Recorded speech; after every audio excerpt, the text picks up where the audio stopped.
Dans un village niché au cœur de l'Afrique de l'Ouest, vivait une jeune fille nommée Amara. Sa vie était paisible, rythmée par les chants des oiseaux et le murmure des rivières.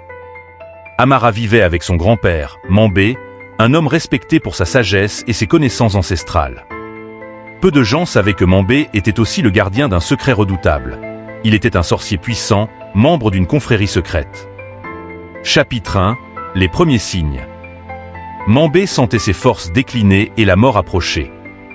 Selon les règles strictes de leur confrérie, il devait trouver un successeur avant de quitter ce monde, sous peine de voir toute sa famille décimée par les grands esprits du village. Ses enfants étant morts, il se tourna vers sa petite fille Amara. Amara, ignorante des véritables pouvoirs de son grand-père, commença à remarquer des choses étranges. Les plantes qu'elle touchait semblaient pousser plus vite, et les animaux blessés guérissaient miraculeusement en sa présence. Mambé observait cela en silence, sachant que le moment était venu de commencer son initiation. Il commença par lui raconter des histoires sur leurs ancêtres, glissant subtilement des leçons sur la nature et les esprits. Amara écoutait avec fascination, sans se douter que ces récits étaient en fait des leçons de sorcellerie.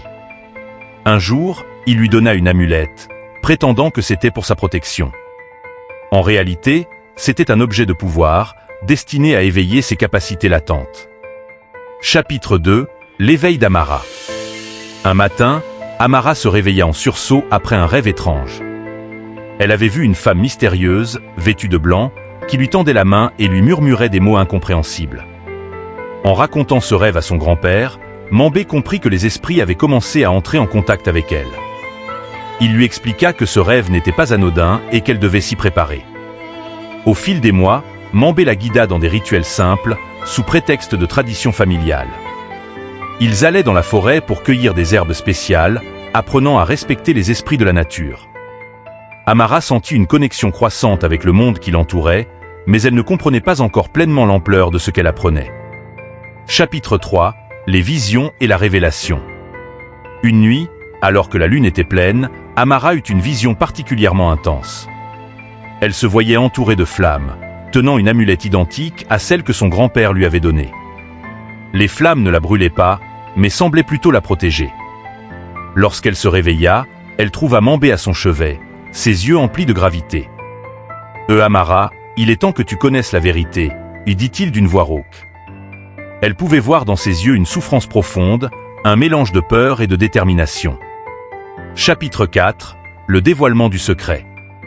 Mambé, sentant la fin approcher, révéla la vérité à Amara. Choquée et terrifiée, elle refusa d'abord de croire ce que son grand-père lui disait. Mais Mambé, avec une patience infinie, lui expliqua l'importance de son rôle et la nécessité de protéger leur famille. Amara, les larmes coulant sur ses joues, ne pouvait pas accepter que son grand-père bien-aimé ait caché un tel secret. Elle se sentait trahie et effrayée par la responsabilité qui pesait désormais sur elle. « Et tu as en toi le pouvoir de nous sauver, de protéger notre famille », lui implora Mambé. « Je ne voulais pas te mettre ce fardeau sur les épaules, mais les esprits ne nous laisseront pas le choix. » Chapitre 5. L'acceptation et l'initiation. Avec le temps, Amara accepta son destin. Sous la tutelle de Mambé, elle apprit à utiliser ses pouvoirs de manière consciente. Elle découvrit la profondeur des connaissances de son grand-père et la responsabilité immense qui pesait sur ses épaules. La jeune fille devint une sorcière redoutable, maîtrisant les forces de la nature et communiquant avec les esprits. Amara fit face à des visions terrifiantes et à des épreuves de courage. Les esprits testaient sa détermination et sa pureté d'âme. Une nuit, elle se retrouva seule au milieu de la forêt, entourée de silhouettes fantomatiques. Terrifiée, elle se rappela des enseignements de son grand-père et fit appel à son courage intérieur. Les esprits la défièrent, lui montrant des visions de sa famille en danger si elle échouait. Amara, tremblante mais déterminée, invoqua les anciens esprits protecteurs et réussit à surmonter l'épreuve. Les esprits la reconnurent alors comme leur égale et lui conférèrent leur bénédiction.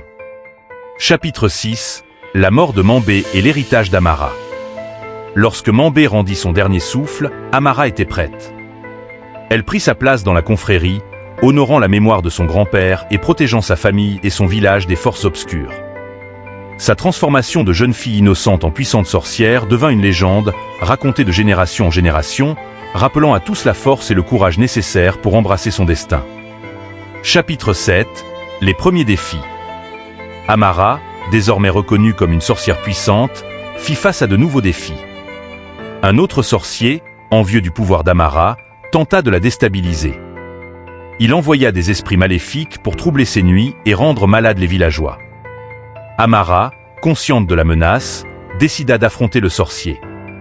Lors d'une nuit sans lune, elle se rendit seule dans la forêt sombre où le sorcier avait installé son sanctuaire.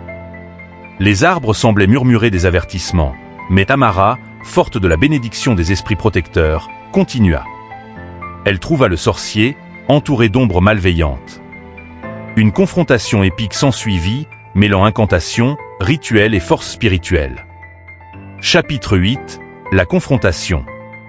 La nuit était noire comme l'ébène, et une brume épaisse enveloppait la forêt. Amara, armée de son amulette et de son courage, avançait vers le sanctuaire du sorcier ennemi. Chaque pas résonnait dans le silence oppressant, et les arbres semblaient chuchoter des avertissements. Lorsqu'elle atteignit la clairière, elle trouva le sorcier entouré de silhouettes sombres, des esprits maléfiques qui semblaient absorber la lumière de la lune. « Amara, tu n'es pas la bienvenue ici », gronda le sorcier, ses yeux brillant d'une lueur maléfique. « Je ne suis pas venu pour toi, mais pour protéger mon village », répondit Amara, sa voix tremblante mais déterminée. Le sorcier invoqua les ombres, et une bataille féroce s'ensuivit.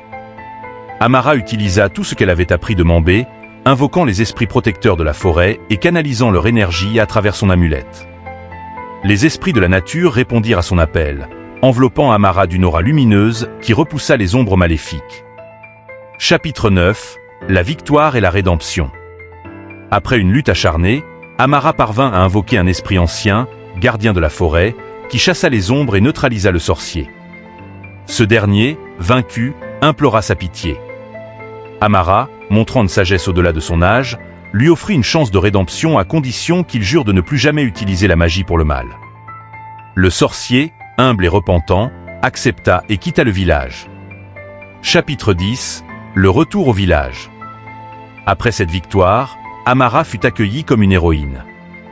Bien que la plupart des villageois ne connaissaient pas la véritable nature de ses pouvoirs, ils la respectaient et la chérissaient pour sa bravoure et sa bienveillance. Amara, désormais une jeune femme forte et sage, se consacra à protéger son village, continuant les enseignements de Mambé et veillant à ce que l'équilibre entre les mondes spirituels et physiques soit maintenu. Chapitre final. Les visions du futur.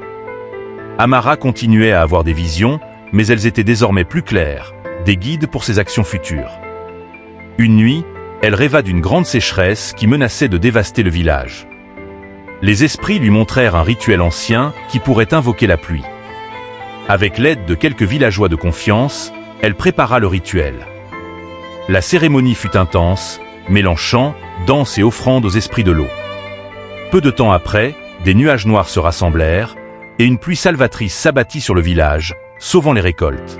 Ainsi, pendant des décennies qui suivirent, la sorcière Amara fut pour son village un véritable symbole, de sécurité, de prospérité et de dissuasion pour les sorciers des villages voisins. Elle garda le pouvoir des ancêtres, en attendant le jour où elle devra le léguer à son tour. Abonne-toi pour plus de contenu. Soutiens l'Afrique.